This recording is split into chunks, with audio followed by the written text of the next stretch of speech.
Hello and welcome. We'll go ahead and get started. Thank you all for being here tonight. My name is Dolores White, and I have the pleasure of serving as the president for the Kentucky Nurses Association. So we really do appreciate you attending the Social Justice Movie Night tonight. As you know, since you registered for the event and watched the video, tonight the topic is gun violence prevention and education, as well as nursing implications. And nursing implications will be included as well. As with all of the social justice movie nights, the KNA wants to increase awareness and discuss how we can move forward to make improvements.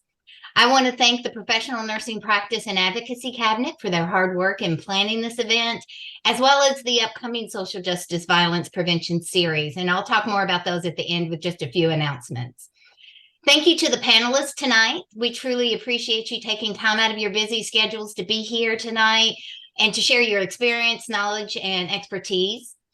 We want to make you aware that the discussion tonight is being recorded and that it will be placed on YouTube. So it will be on our KNA channel so that even more can watch tonight's event if they were not able to be here. And as Kim just said, if everyone other than the panelists could mute your microphone, that would be wonderful so we don't have additional sounds. And also, if you have a question for the panelists, please be sure to put that in the chat box and we'll bring that around as time permits at the end. So now I'd like to introduce the moderator for the evening, Kim Disney Reed. She is a member of the Professional Nursing Practice and Advocacy Cabinet, and she will moderate the evening. Kim? Thank you, Dolores. Good evening, everyone. I am going to make introductions of our panelists. And when I introduce you, maybe if you could give a wave to the audience. So our first panelist is Dr. Keith Miller. Dr. Miller is a trauma and acute care surgeon at University of Louisville Health and Hospital and serves as faculty with the U of L School of Medicine. He and his team are tasked with caring for the acutely ill and traumatically injured and being involved in research efforts to better understand how to prevent and treat traumatic injuries and playing a part in training the next generation of physicians and surgeons.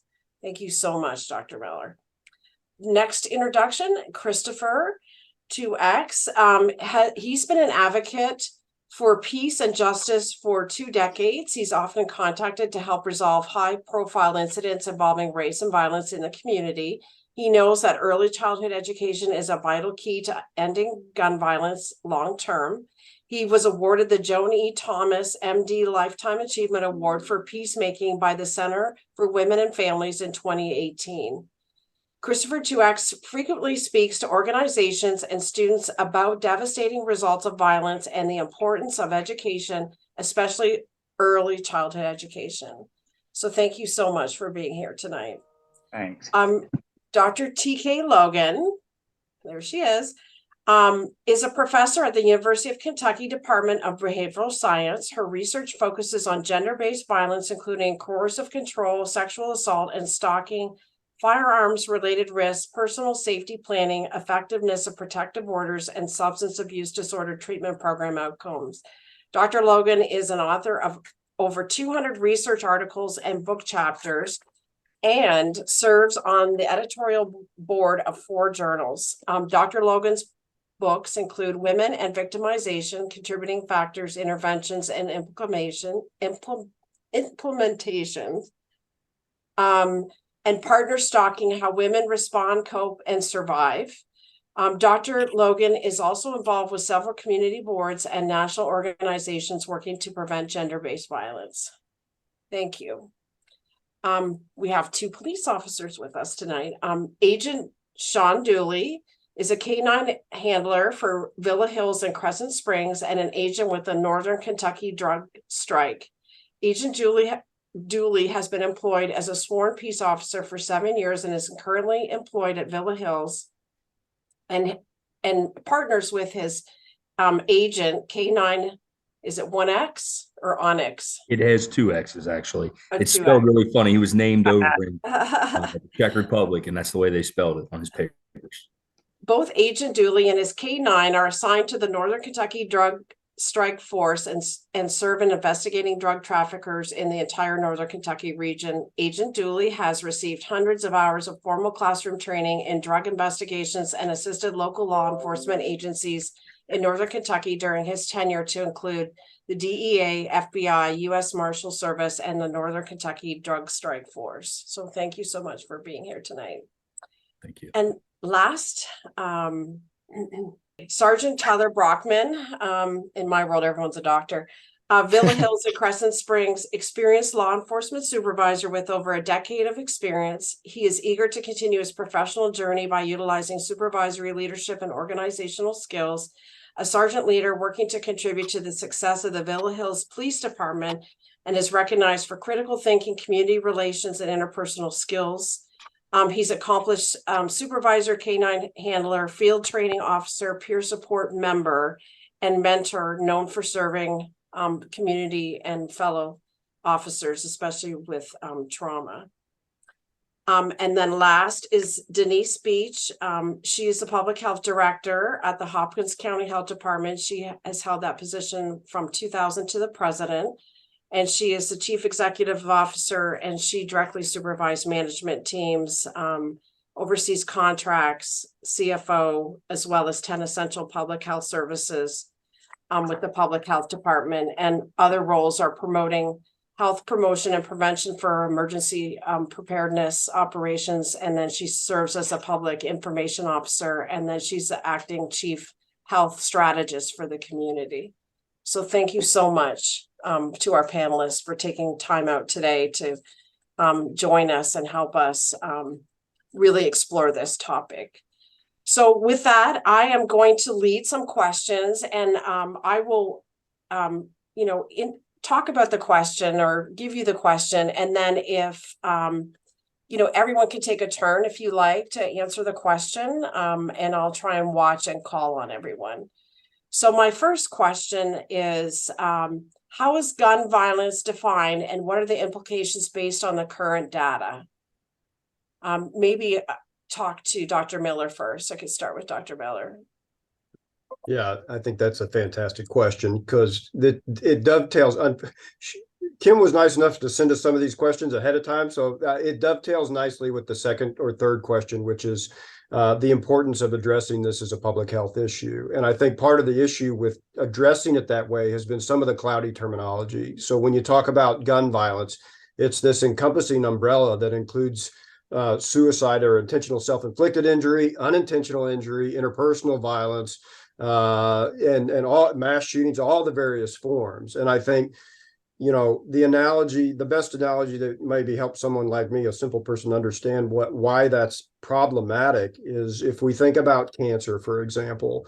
We think about cancer as one disease entity, but it's actually multiple disease entities. And so if you think about radiation, chemo, surgery, all the potential therapeutic or treatment options that we might have, you have to establish a diagnosis first, or you have to be very specific what you're talking about before you can implement those therapeutic options. And so when we talk about gun violence, we try to use that terminology less and less, because it's not as helpful when you start to think about policy decisions, root cause contributors across the board as far as that goes. So we try to be a little more specific in the way that we refer to that. I think, whereas in the public and in the media, I think the term gun violence sort of means different things to different people. And part of the nuance in the discussion is to try and define what we're talking about when we address the issue. So maybe I dodged your question, but they'll have some better answers from the panel. But I think it is an important question. And I think it's at a time where we absolutely have to define what these terms mean so that we could tackle each one of these issues. There will be overlap. There will absolutely be overlap, but also specific issues that need to be addressed. And just to follow up on what Dr. Miller said, that when we think of gun violence, it is broad, but it's also narrow. So it doesn't include the threats with guns that many, many people experience. It doesn't include gun-related risks like handling a gun while depressed or handling a gun while using substances, or secondary trauma. which the video I think did a good job of talking about that, especially for kids, but we just aren't talking about some of these other factors and the ripple effects that it has on families and communities. Christopher? I think they nailed it, Kim. I think at the end of the day, it's got these kind of different lanes it's in, but it's narrow. And at the end of the day, from my experiences, especially as it relates to the urban setting, which in reality, the reckless gun violence just, it owns the day. And when I describe it as reckless gun violence, that's the intentional shootings, right? Or that's the wanton endangerment issues. Or that's just hearing gunfire in the neighborhoods where the secondary trauma comes into play a lot, where kids are, if you will, taken away from the norm of a safe and healthy, place to thrive in, or have those habitable environments to thrive in, where now when we think of disaster drills, that's weather related and other things. Now the drills that kids go through, unfortunately, in urban settings are get out of the window because they hear shots, stray bullets coming through dwellings. And at the end of the day, the gun violence experience for them is something, especially in Metro Louisville, for far too long. There's just a redundancy of the fatals, the non-fatals, and the wanton endangerment issues that put kids and families in harm's way that really, just owns the day for them. And so at the end of the day, when we try to define gun violence, of course, it's got different categories, but I think for the very young in urban spaces, it's just the intentional acts that are impacting their lives in a very unfair way. I would say that I think everybody so far has really hit it spot on, and I'm kind of glad Dr. Miller started with the way that he began to explain it and how it can be broken into different categories. But oftentimes, sometimes those categories can bleed over into others, such as individual that grew up, had a family member commit suicide, which creates a mental health issue for them in dealing with their experiencing with through life, which then can cause them, if they are not getting into the correct programs to help them deal with the trauma, where then they can become a violent individual, angry individual, or even a depressed individual, and then continue the cycle of the suicide, which we have seen statistically that if an individual in a certain family loses somebody to something such as a mental health suicide, where it can trickle down throughout the family and bleed over. Or it can turn into things which we have seen where we've talked about the school shootings that I'm sure we'll hit on shortly throughout this, but they are very, very separate, and it's hard to define exactly one, but at times they also do bleed over. And it is hard to exactly say gun violence is defined as one specific thing because it encompasses many different areas and corners of an individual's life that will be shaped throughout their entire life.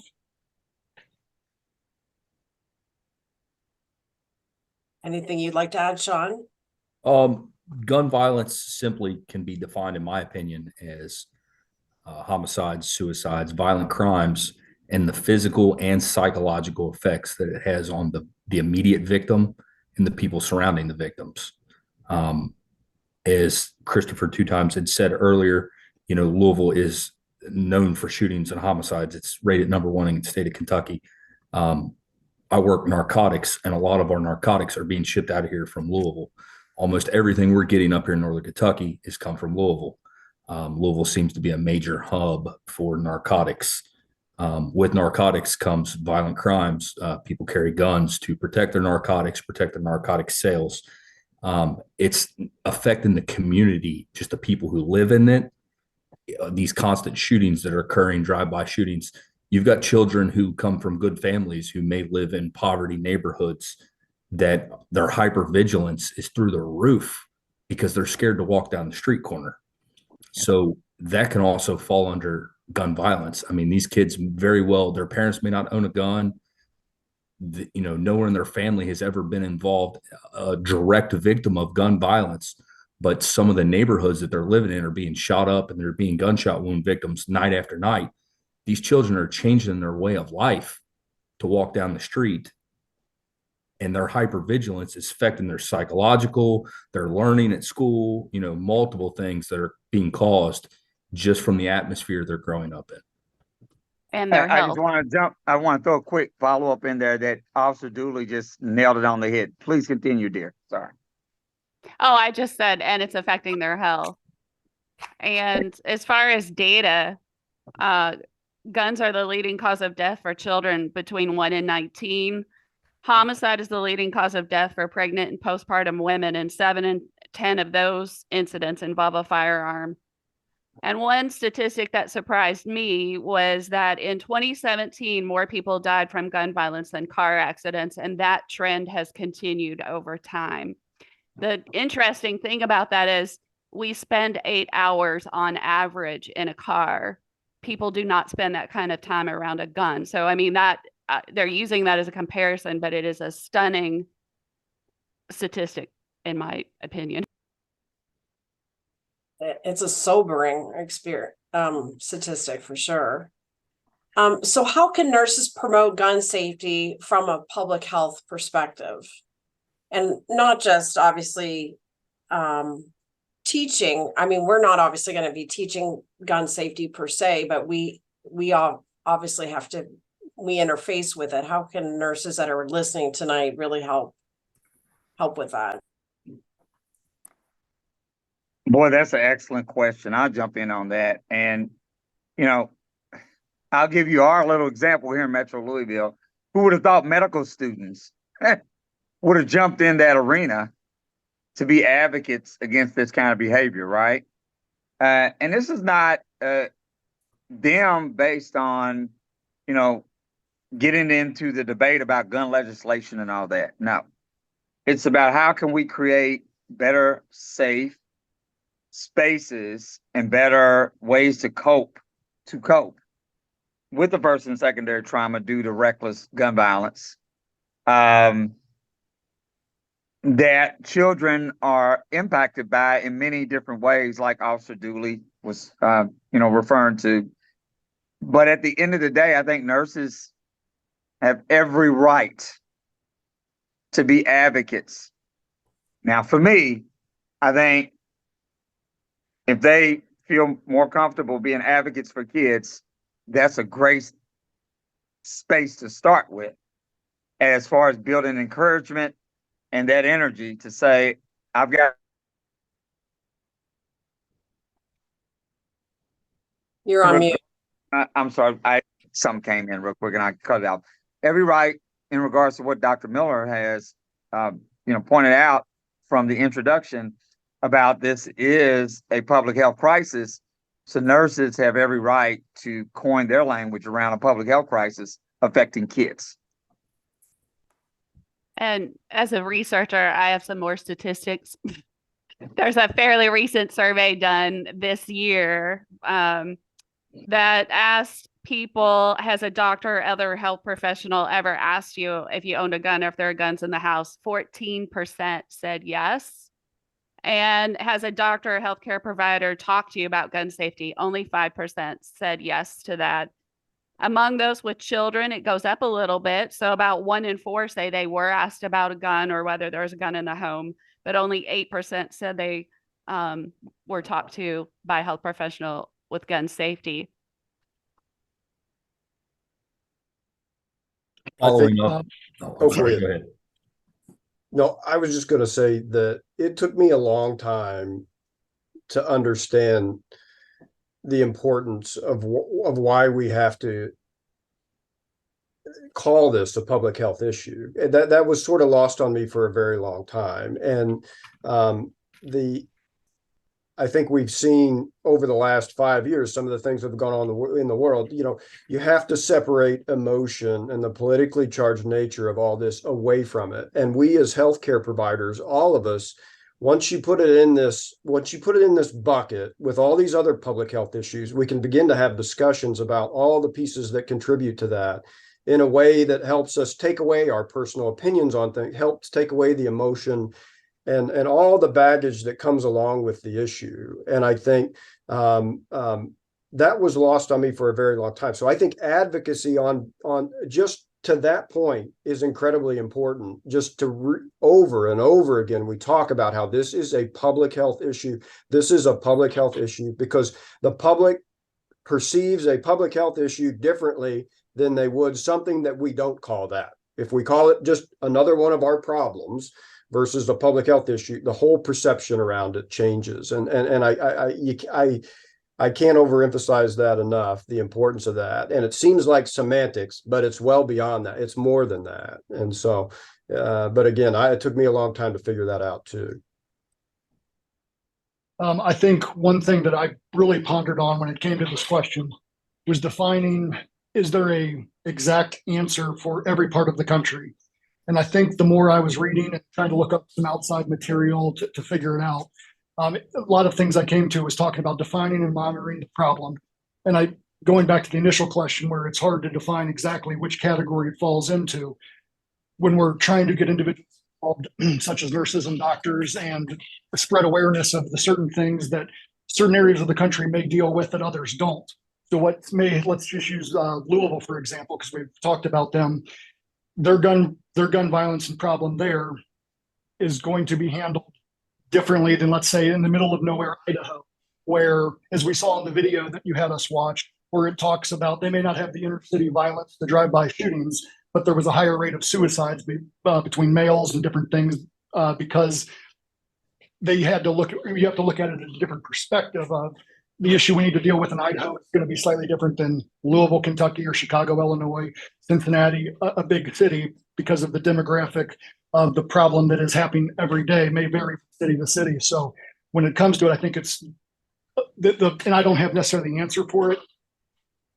Creating a program where people get involved and understand, but also making sure that we're not pushing something somewhere where another issue of gun violence may need to be focused on a little bit more.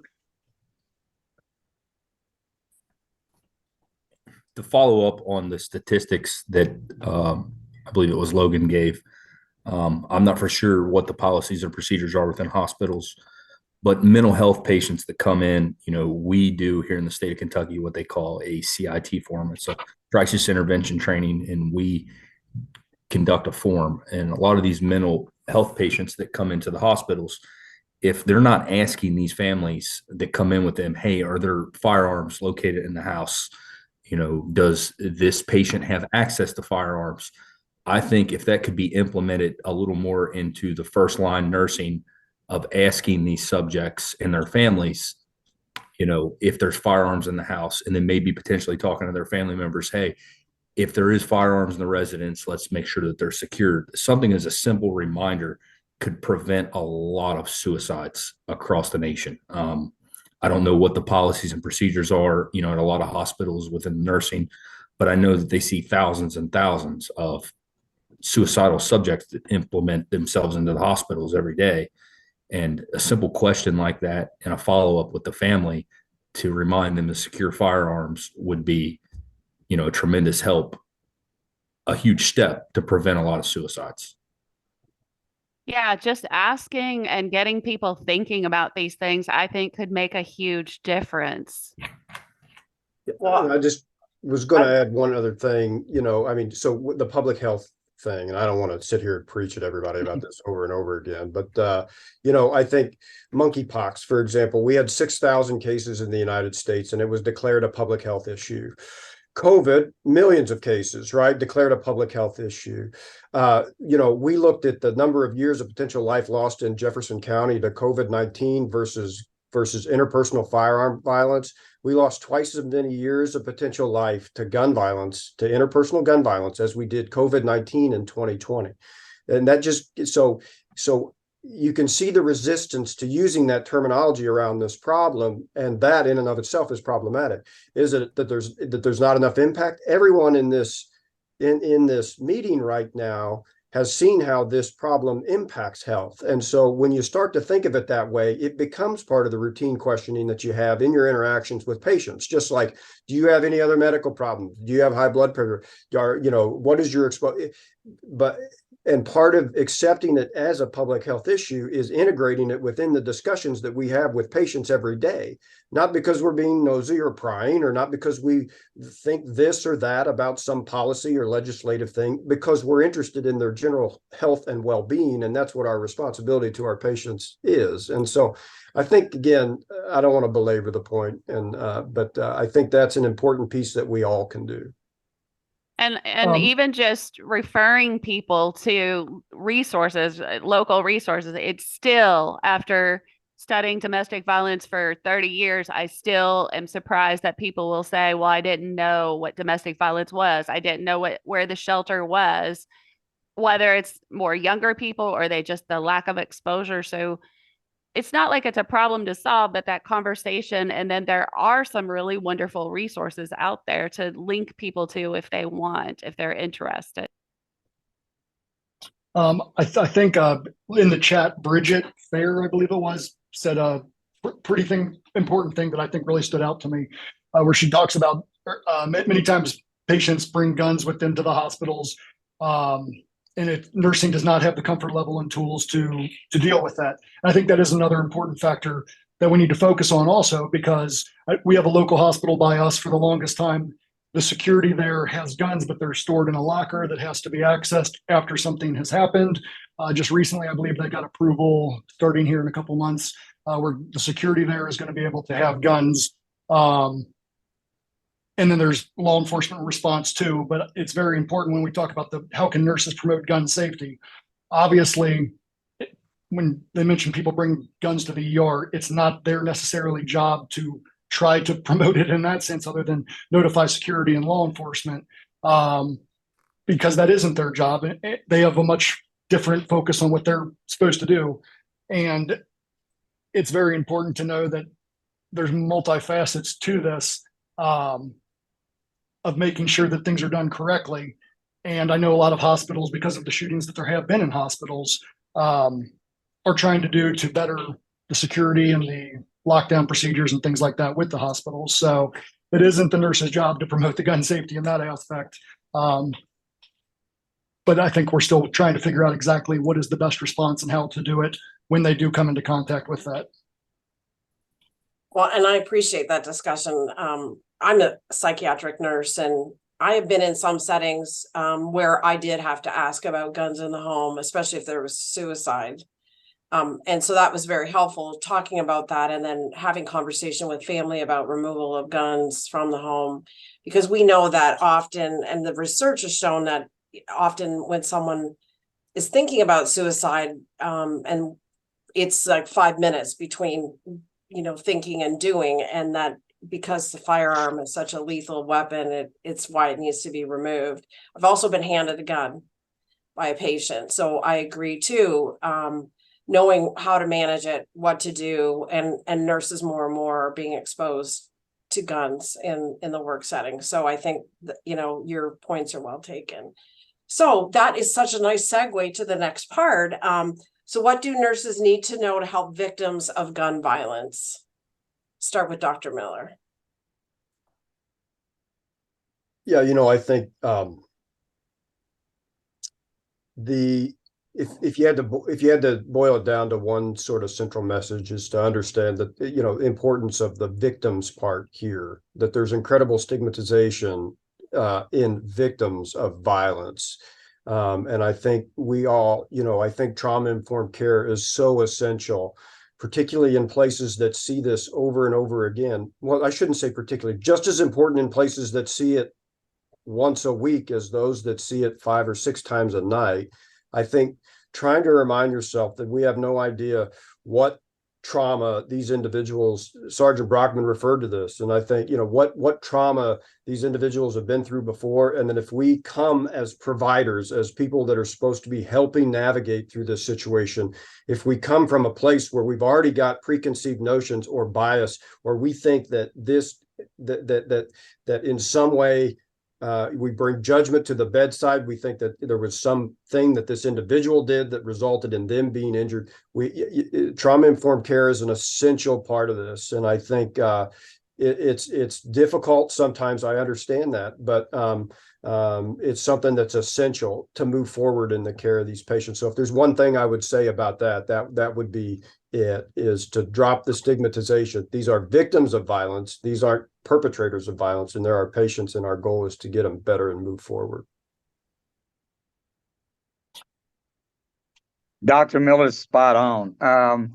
When you look at the way, and I'm going to describe this from an urban setting, and Doc knows that, at one point, some years ago, you could pretty much say, oh, okay, well, this gunshot wound victim who survived and either is in stable condition in a hospital or ICU situation.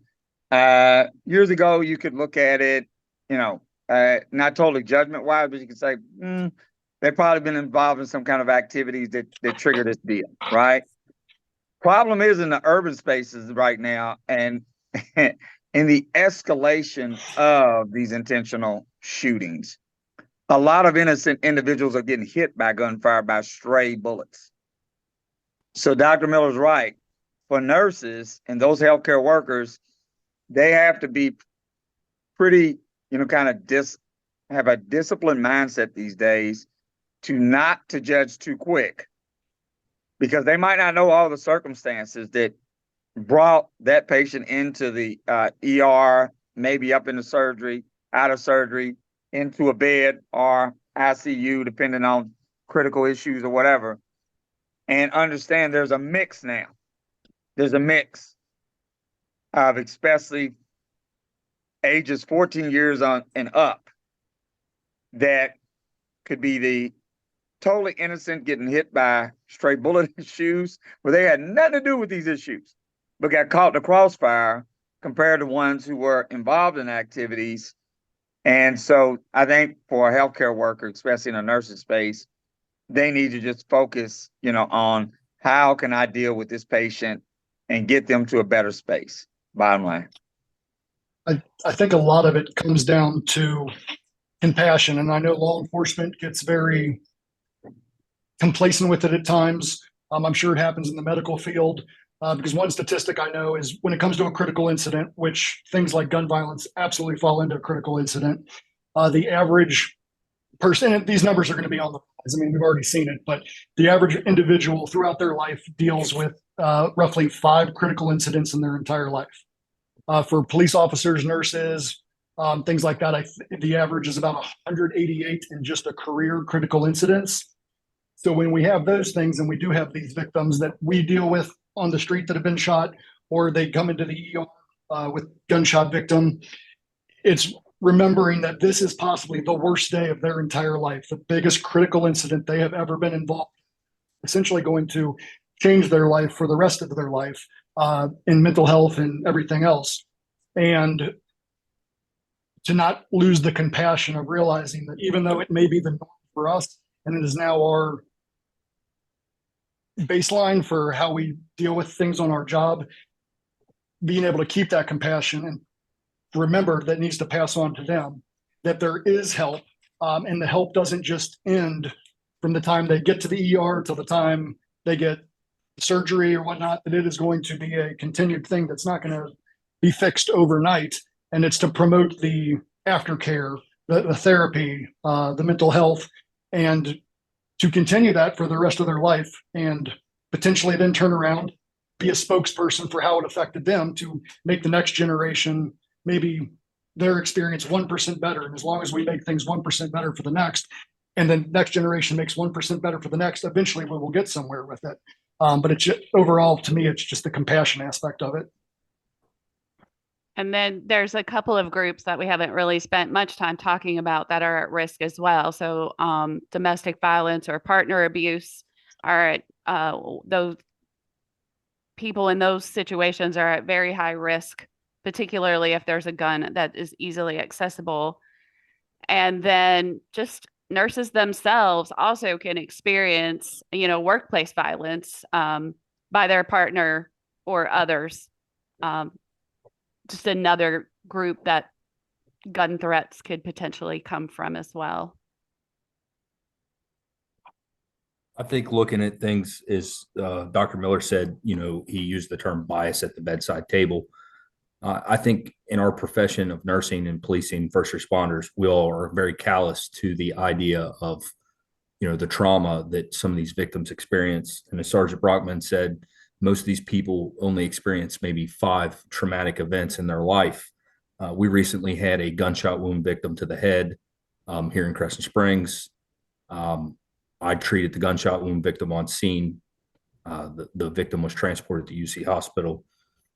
There was a clerk of a gas station who witnessed this. And I found out later, a week later, that, he witnessed it and the amount of trauma that he was experiencing from this. And he was involved, but not involved. All he was a witness to this. And we had reached out as a police department to try to get him some help. He has since seen some mental health professionals. But immediately on scene, we don't think of the people who witnessed this as well, that experienced the trauma. So, at first you don't think of that. You're a little biased to it. We all went through it as well. And you don't think about the witnesses that, weren't necessarily immediately involved. Spot on. Yeah, I think That's that, an excellent point. I think this is a burden we've all chosen to bear. Everyone on this meeting, right? We made a choice, and our patients and those that are interacting with law enforcement may not have chosen to, and in my world, they're at a hospital that they may not choose to have chosen to go. They're taken without, it's just an immediate sort of reflexive reaction to take them to U of L in Metro Louisville if you're shot. And so, and again, you can't say it any better that this is the worst day of their life. This is just another day of work for us. And so it does take discipline, as Chris said, or whoever said that, to kind of reset your mind and open your mind. And in reality, it just does not matter what the circumstances were before they show up at our facility, at our institutions. It doesn't matter from that point on. Now, it matters in the sense that as things progress, I think I see the question where they ask, how do you address this in an emergency department where it's so instrumental, where you have sort of that quote unquote teachable moment?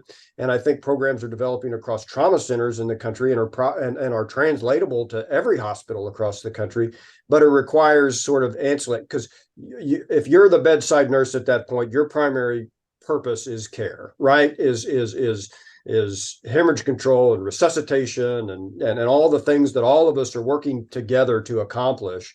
And so what we've done at university, for example, is to flush out community health workers, our social workers that are there to help fill in some of the gaps that are left during that initial assessment period, because the other responsibilities that you at the bedside, me at the bedside, are tending to. But so that stuff can be flushed out over time, but the circumstances prior to arrival are irrelevant until that needs assessment and facilitating resources in the post-discharge setting become the primary objective. And so I try to remember that. I try to reset my mind. It does require discipline, and we all fail to be the best people that we can be from time to time, but it is what we should be striving for.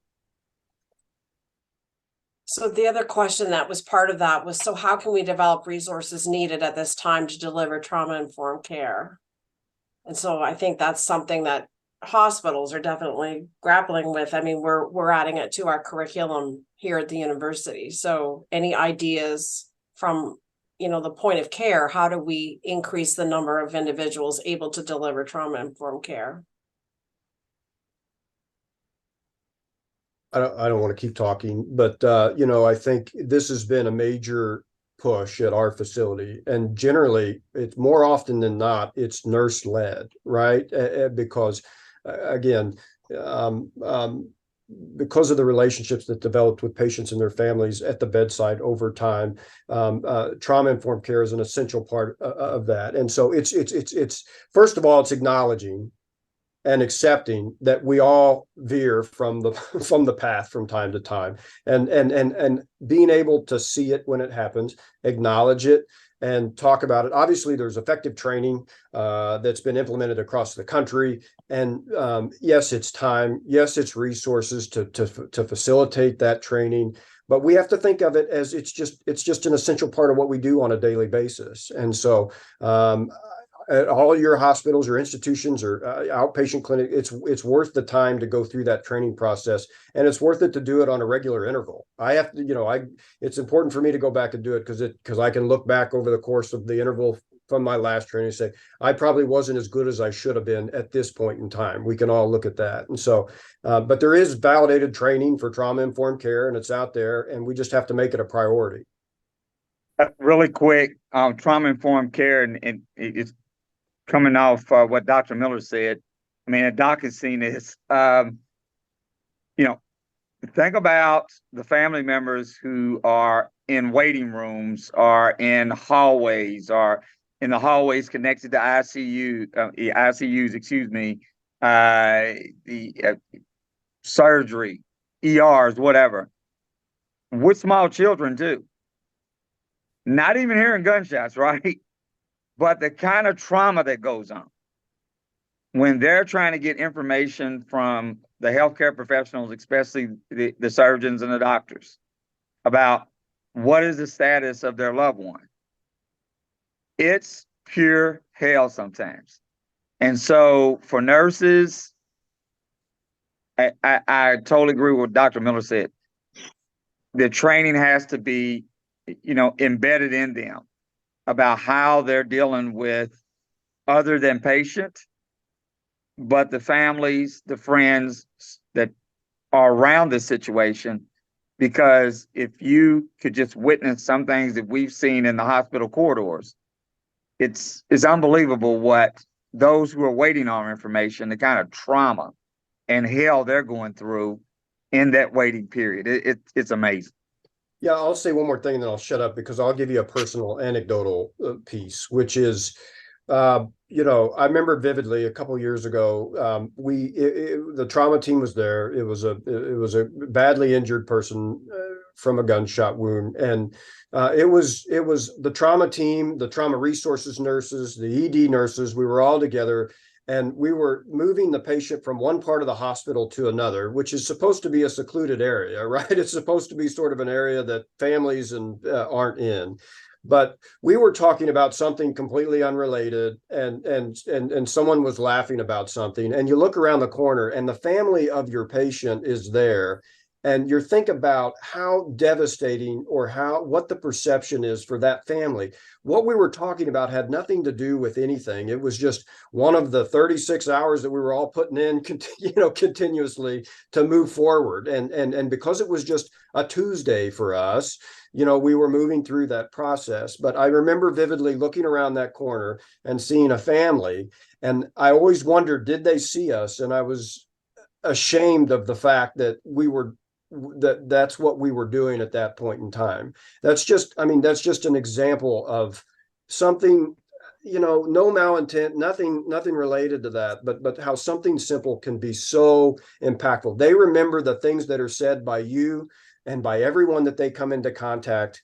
The law enforcement, nursing, physicians, healthcare providers, they remember those things vividly as you come back and talk to folks 3, 6, 12 months later. That's what they remember. I remember a nurse said this to me. I remember a physician said this to me. I remember, and we just have to remember that time slows down during this period of time, and permanent memories are made, and how we conduct ourselves is incredibly important. I'm not preaching at you like I know how to do this. I'm telling you, we all need to figure out how to be better at this together. Agreed. Didn't feel like a preach. So what resources are available to families, colleagues, healthcare professionals, first responders, and victims who are still actually processing the trauma? This is something that I was really excited to speak about when it comes to the law enforcement side. When it comes to the resources, I think there was a time, especially in my career so far, where there wasn't any. When it came to the work-related side, I don't know how it is in the hospitals. I would imagine there's probably some of the same stigma. but there was the belief of you have to be this macho individual that is 100% fit for duty for work. And when I was going through some of my critical incidents and depression because of them, I was afraid to ask for help. I didn't know how to ask for help.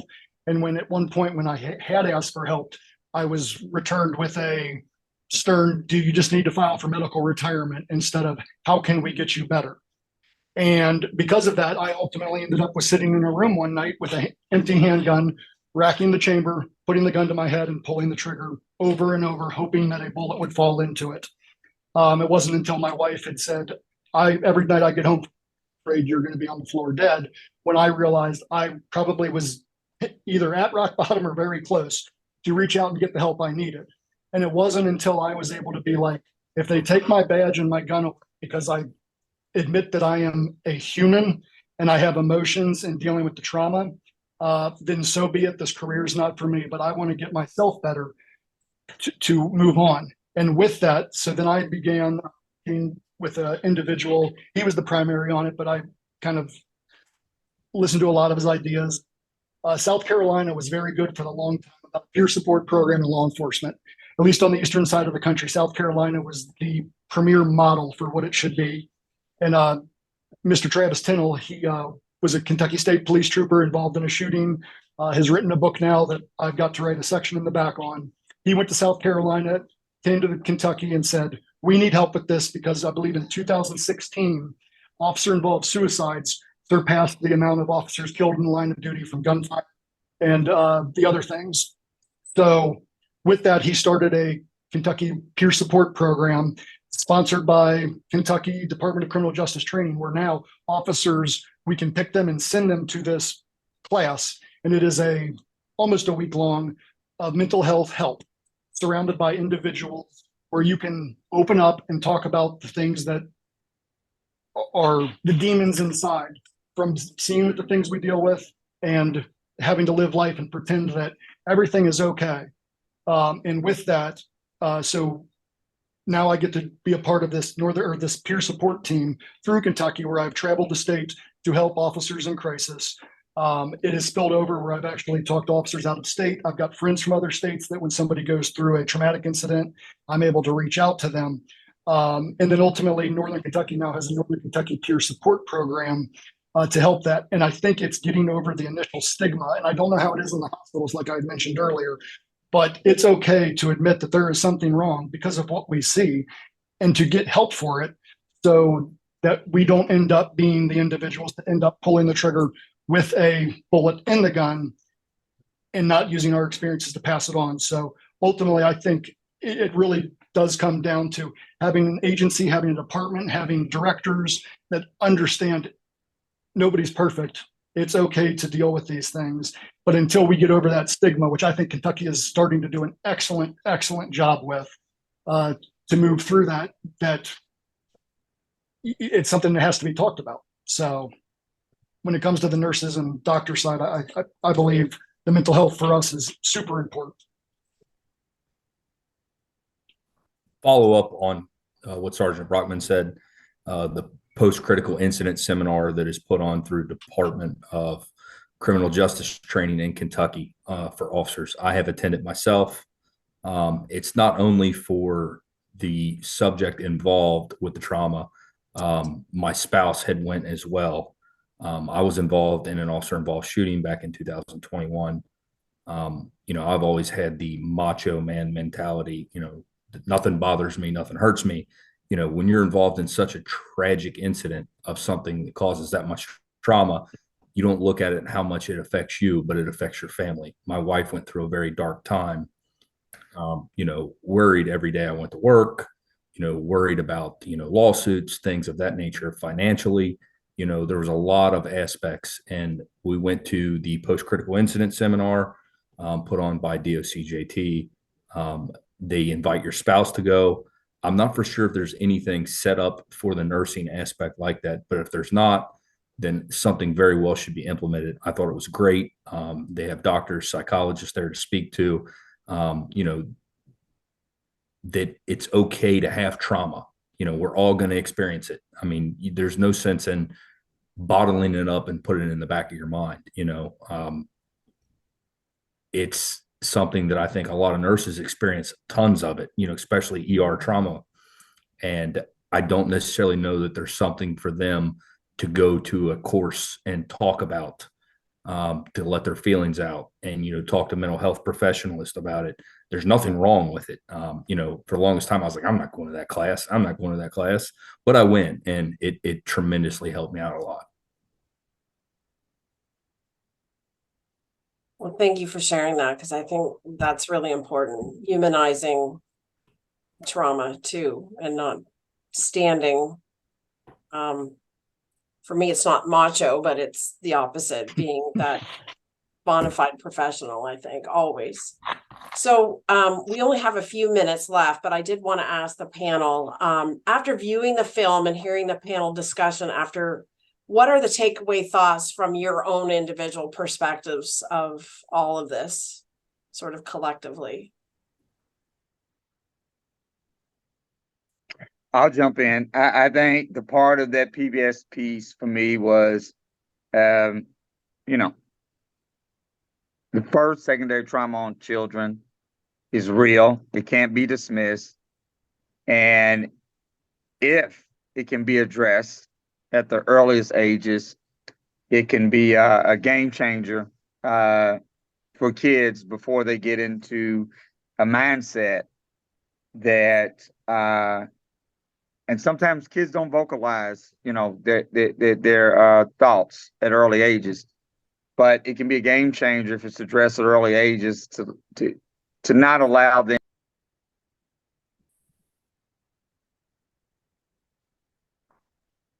All right, to get caught in a cycle of revenge, retaliatory mindsets, especially as it relates to them being around this whole kind of redundant process of the way you deal with violence, and try to get them to understand that trauma is real and we can deal with it if you open up and let's try.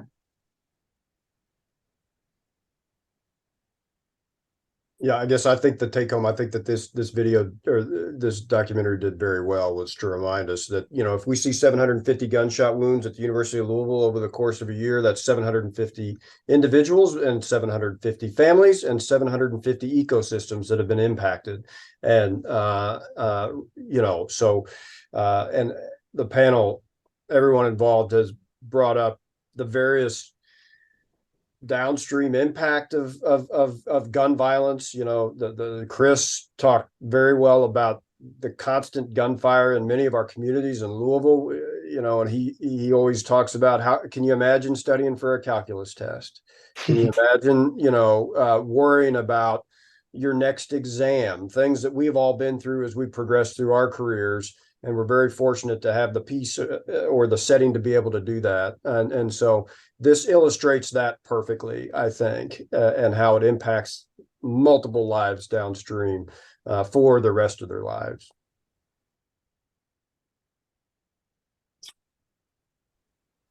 I would say for me, the video was overwhelming because there was a lot of information to show that it is a huge, huge public health crisis across the United States.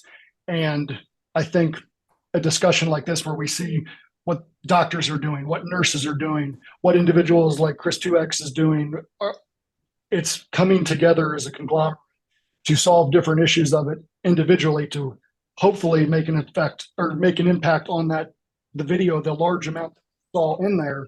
And if it wasn't for everybody trying to do their part, it would spiral far more out of control than it has essentially. So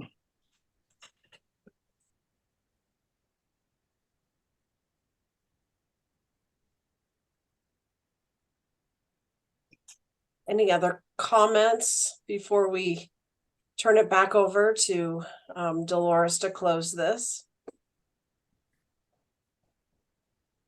I guess the only other point I'd make about I thought the video did an excellent job of kind of bringing to light for all of us how this is part of our psyche now. This is something we all think about on a daily basis, whether and that in and of itself just like we thought about COVID every day for 2 years. This is something that has encroached on every part of our daily life, if not every part, very key pieces as you move into public places or you're doing things. I think, and that in and of itself sort of defines the scope of what this problem is in Kentucky and the United States, I think. Well, thank you so much to our panelists. This was really wonderful, and I just appreciate everyone and some of the very personal anecdotes as well, because I think just like the film shed light, I think your experiences help personalize and shed light as well. So thank you so much. And with that, Dolores, I will turn this over for closing remarks. Thank you, Kim. And I will second what Kim said to the panelists. Thank you all for being here tonight and sharing your experience. It was wonderful discussion and sharing of information. So there, I don't know if you were able to see it in the chat box, but there's been a lot of great comments reflecting on what you're saying. So thank you for tonight. And everybody present, thank you for being here tonight to participate in this social justice movie night. The next one is going to be November 8th. So hopefully you can attend that. The Professional Nursing Practice and Advocacy Cabinet is doing a series on violence prevention, and the next one is violence against oneself. So suicide and isolation among nurses, looking at that just prior to the holidays. So hopefully you can attend that. A few other reminders of dates for everybody is that right now it's the KNA election. So please be sure to vote by October 31st and let your voice be heard for who you feel should be in the positions and leadership at the KNA. Town halls next month, every Thursday evening, we will be meeting with legislators across the state, and we hope that you can attend those as well. The first one you can register for, it's in the River City, which is Louisville and surrounding areas. And it's where we have legislators come so we can share our priorities as well as issues that impact the nursing profession as well as healthcare in Kentucky. And we need nurses there to represent and discuss with the legislators and gain their support. So please try to attend. Our business meeting is on October 26th. That's where we have a KNA year in review. We'll be reviewing the bylaws and voting on upcoming changes for that. And it's also where we present our KNA awards for the year. So speaking of awards, I want you all to think of someone that you can nominate and honor them for the work that they do. We have our researcher, student, citizen, volunteer, and DEI champion of the year. So some of them are nurses, some are our students, some are citizens, and those in the community that are non-nurses. So please think about those that you value for the work they do and nominate them. Our conference is November 3rd. It's going to be virtual for 6 CEs. The theme is There is no healthcare without nurses. All nurses are leaders. The agenda looks phenomenal. You can register now for that. The early bird is through September 30th, and hopefully you can attend. Speaking of River City area, the River City chapter is holding a picnic in Louisville to show appreciation for Kentucky nurses, as well as everyone who participated and volunteered in our COVID testing and vaccination clinics. It's going to be a great day of fun, food, and networking. It's September 9th. And it is on the website and in all our social media platforms. Please try to attend. We're inviting everyone across the state. Please try to come and so we can celebrate you. So just a quick announcement, a few dates and announcements. So hopefully we'll see you at some of those events. Again, thank you, everybody. And Kim, thank you for moderating. You did a fabulous job. Everybody have a wonderful rest of your night, and hopefully we'll see you again. Bye. Thank you. Bye, Thank you. guys. Thank you all. Bye. Thanks.